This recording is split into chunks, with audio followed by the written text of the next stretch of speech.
Hello, everyone. I'm very excited to get to speak with you today. My name is Brooke Scarborough, and I am an environmental health specialist at the Arkansas Department of Health. The nature of my job obviously has me concerned with the health of both humans and nature within our region, but as a native Arkansan who obtained her bachelor's, master's, and doctoral degrees in the natural state, the work I do is quite personal to me.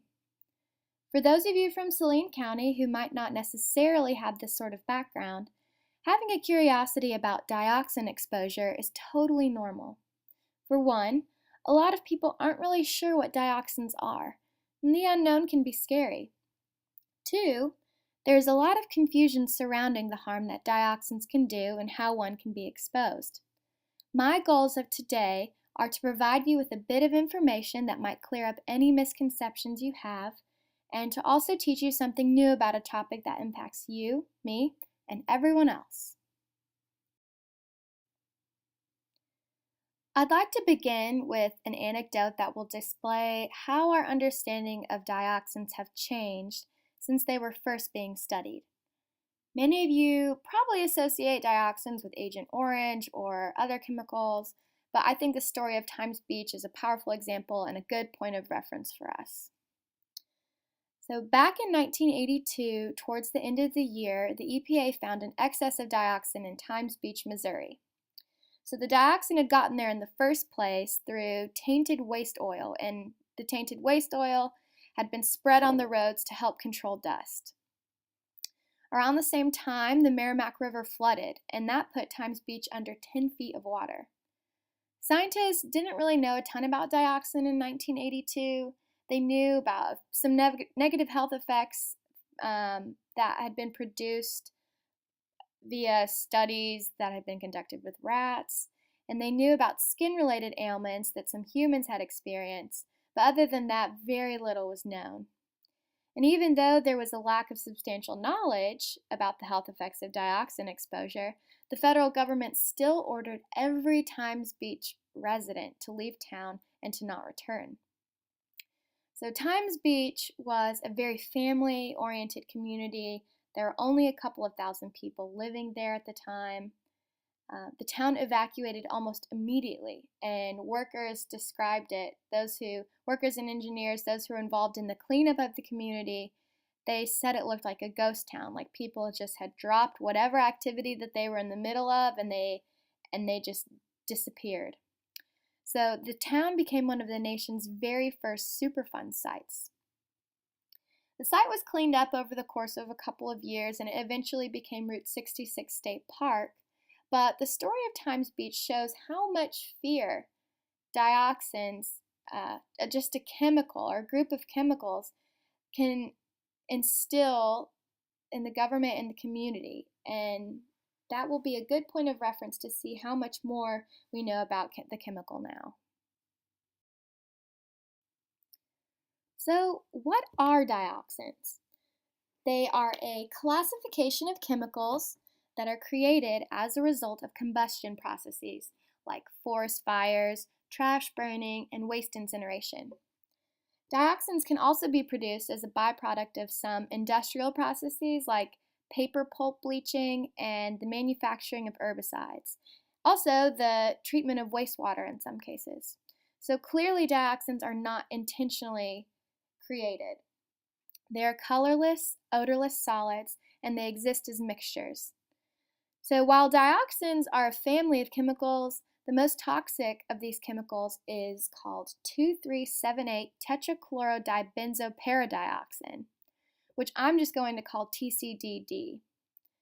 There are about 30 existing dioxins that have significantly high toxicity, and several hundreds of dioxins that are not nearly as severe. We don't really worry about those too much, mainly the 30. Lower levels of dioxins can be found in air and water, and the higher concentrations are typically found in the soil. There are a couple of different ways that dioxins are released into the environment. When dioxins are emitted due to industrial activity, they might be in a gaseous phase, but more than likely they will stick to dust particles and travel in that manner. Toxicologist Dr. Linda Birnbaum, who is now the director of the National Institute of Environmental Health Sciences, describes the dioxin molecules as being sticky. These molecules don't want to stick to water. They're hydrophobic. They want to distance themselves from water. So when they get the opportunity, they bind to sediments instead. So those sediments will be ingested by fish and other mammals, any animal really, and those will eventually be ingested by humans, which is called bioaccumulation.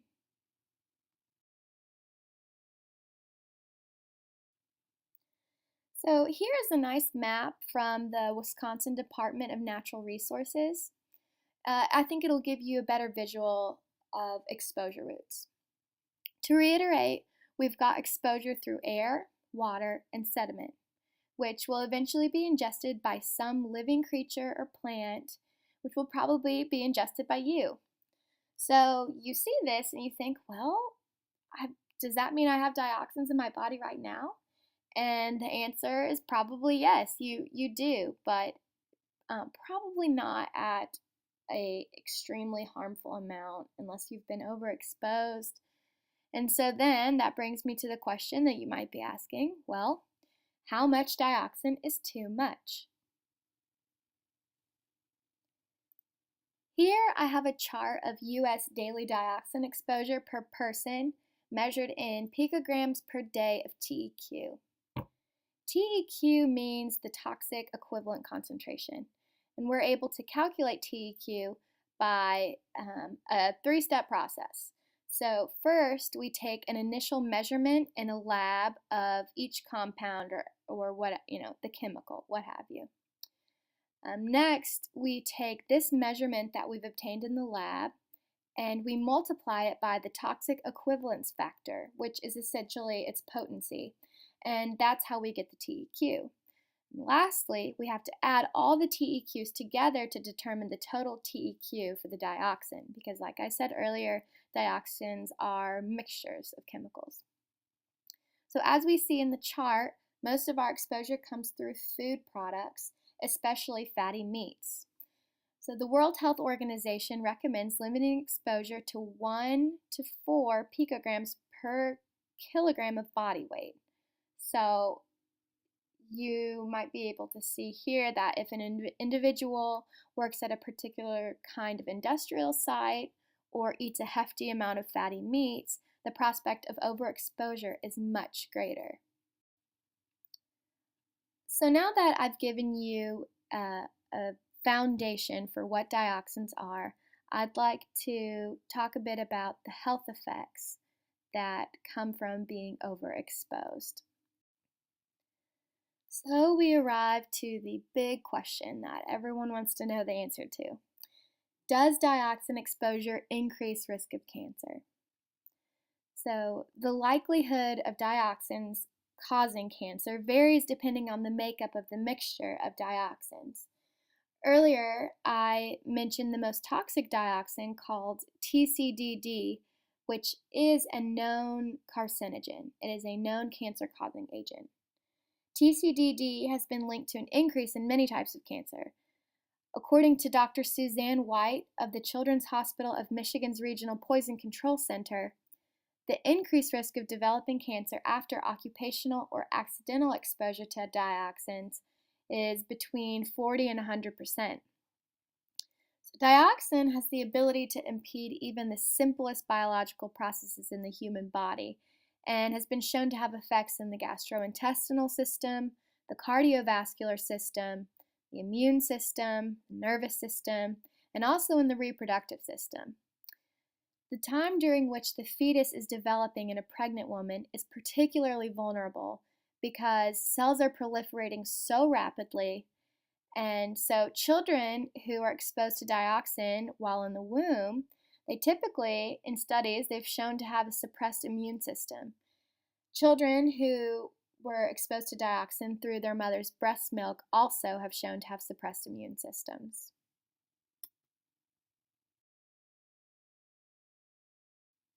So now I'm going to talk a bit about the non-cancerous effects that dioxins can have. This is a photograph, these are two photographs of former Ukrainian President Viktor Yushchenko.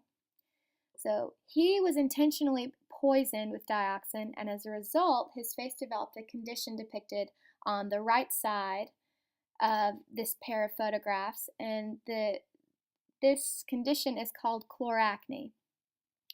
So chloracne, like some acne, involves the eruption of cystic knots and blackheads, but this chloracne is directly linked to dioxin exposure.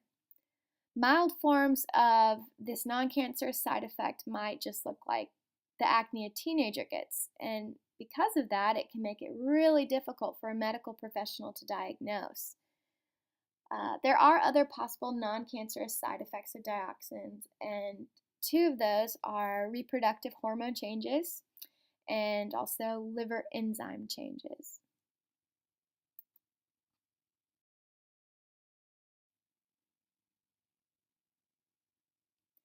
Many of you might have children or grandchildren who love to play outdoors.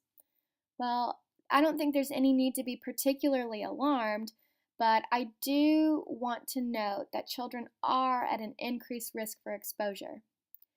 It's probably been a while since many of you got down on the ground and made mud pies with your friends, but if I asked your 5-year-old the same question, they might respond differently. Children might be more likely to come into contact with contaminated soil through outdoor play. They're also more likely to place their hands and fingers in their mouths. Since they do have a higher intake rate and simultaneously have a lower body weight compared to an adult, the dose of dioxin that they are exposed to is much higher. The rapid growth of children also makes them a more vulnerable group.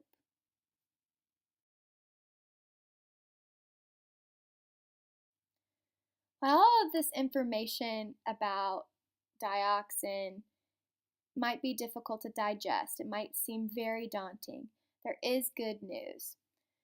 Thanks to organizations like the Environmental Protection Agency, the National Institute of Environmental Health Sciences, the FDA, and many more, dioxin emissions have been reduced 90% since about 1987. I told you at the very beginning of this talk that dioxins are created as a result of combustion. I think it's important to be mindful of these processes when we can control them. Perhaps you want to burn trash, when really you might be able to recycle or donate some of the materials you want to get rid of. Both burning less and consuming less will decrease the prevalence of dioxins in the environment. Since the primary way that humans are exposed to dioxins is through their food, taking preventative measures during food purchasing and preparation is probably the best way to avoid dioxin. Be mindful of fish advisories. Avoid food that might have been grown near a contaminated area, like a farm next to a paper mill. And trim fat from meats and fish, as the fatty region is where dioxin accumulates. For milk and butter, choose fat-free or low-fat options when possible.